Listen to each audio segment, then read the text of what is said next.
of Crowborough. 22,000 people live there, and there's an army training camp on the outskirts of the town, and the government, the Home Office, have decided to change the use of that from army training to an accommodation centre for 540 plus young foreign men, asylum seekers, migrants who came across the channel illegally.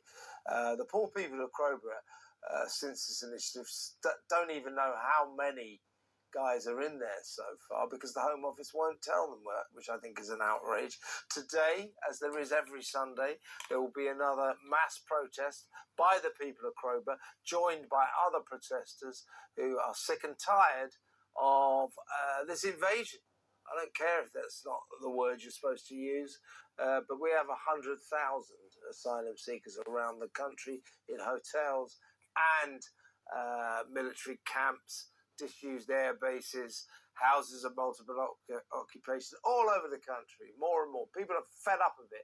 We've got a government doing nothing about it. Let's talk to the chairwoman down at Crowborough Shield, down at Crowborough, of the Crowborough Shield organisation, Kim Bailey. Good morning, Kim. Morning, Kevin.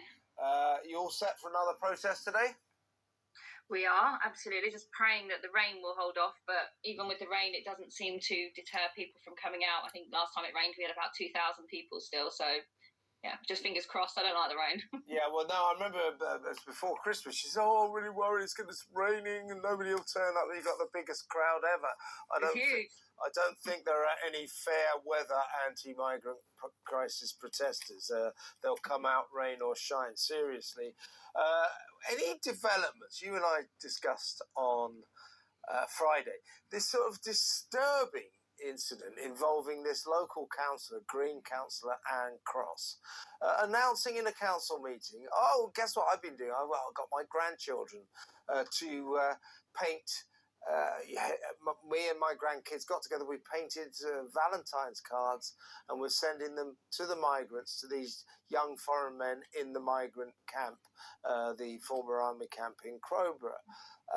People have been saying this is just, well, first of all, not representative of the way the people of Crowborough are feeling about this imposition of 540 young foreign men on your pretty little town, but also it's weird. It's disturbing, isn't it?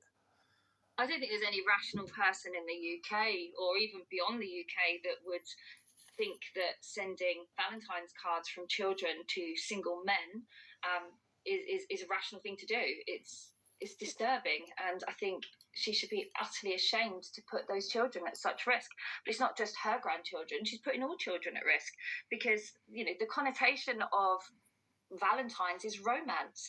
And when you're giving Valentine's cards to men who have come from backgrounds where it's acceptable to marry children, is just encouraging it. And I think there was a good piece that someone on another media outlet saying that you can hear it now in the courtrooms, that actually this was an invitation. This child invited me to have a romantic encounter. I think it's just so irresponsible, and people in office should be held to a higher standard. But, you know, Rachel Millward is the deputy leader of the Green Party. She's also a mother, and I would have expected her to come out and say, this is madness. But I think at the weekend yesterday, there was actually a protest, a counter-protest here in Crowborough, where these people, including, I believe, Anne Cross was there, stand up to racism and actually defending the fact that she's giving Valentine's cards to these men. And she said, when asked, well, why are you doing this, she said, oh, you've got to feel the love. I mean, it's unbelievable. Now, isn't this at the heart of why you're protesting, why you're so worried about the grim prospect of 540 plus young foreign men from God knows where, who've all broken into the country illegally, being imposed on your relatively small community? These guys, they're not allowed to work. They'll be milling around your town. We know, I hate to say this, and I'm not in any way saying that the majority or they're all sex fiends or anything like that, but disproportionately around the country, asylum seekers, foreign nationals are disproportionately charged with or convicted of sex crimes. What you're worried about there in Crowborough surely is the safety of your children, safety of the women of the town, aren't you? Well, I mean, it's safety for everyone. I mean, we filed papers on the 11th of February for the hearing on the 25th of February to have our judicial or to get permission for our judicial review. And the key thing is that there's been no risk assessments, there's been no impact assessments. So how they can say that this, I mean, actually what the Home Secretary is saying is that it's emergency powers and it was all done in secrecy, but no decision was made. And so obviously she's trying to get the case dismissed. But the argument is there are common laws and there are human rights laws that also apply to us, not just people coming in from other countries. Everything has been bypassed. The Home Secretary is trying to use emergency powers to say that this is defendable, her decision.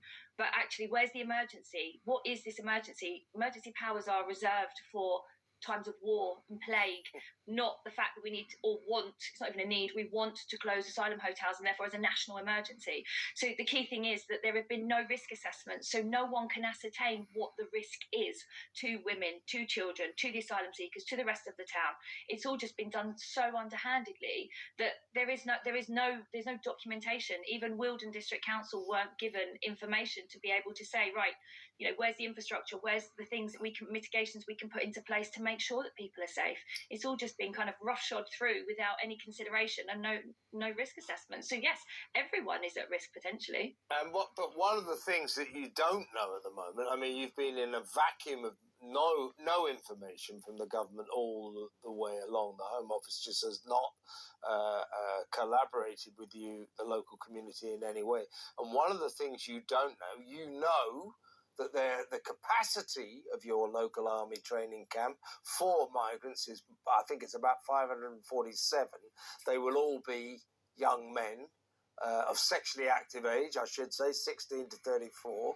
But at this stage, they started moving them in about 3-4 weeks ago, didn't they? At this stage, they won't even tell you how many migrants are in there? No, so they won't tell us anything about the camp whatsoever. I mean, I'm in close contact with the police, so we've got a dedicated police officer that I liaise with over anything that might be of concern. So that's going really well. The problem we've got is Wealdon District Council have never come on board, and they've publicly said that they won't support Crowborough Shield, and actually their priority now is making sure that the asylum seekers are okay in the camp. So whilst they've not been engaged at all with this community, they've actually gone one step further now and publicly saying that they won't be supporting us and that actually their priority is the migrants in the camp. And obviously it's a Green Party and Lib Dem coalition. So it's even worse. You know, we can't even rely on the people that were voted to represent this town have literally turned their backs on us. I mean, there are a few very good councillors in that council in Wealdon, but the actual leadership and the alliance have literally turned their back on this town. And at least one of them is not listening to you. She's too busy making Valentine's cards with her grandkids for the migrants. It beggars belief. Good luck with the demonstration. What time does it start, Kim? 10 a.m. 10 a.m. Crowborough. Be there, folks.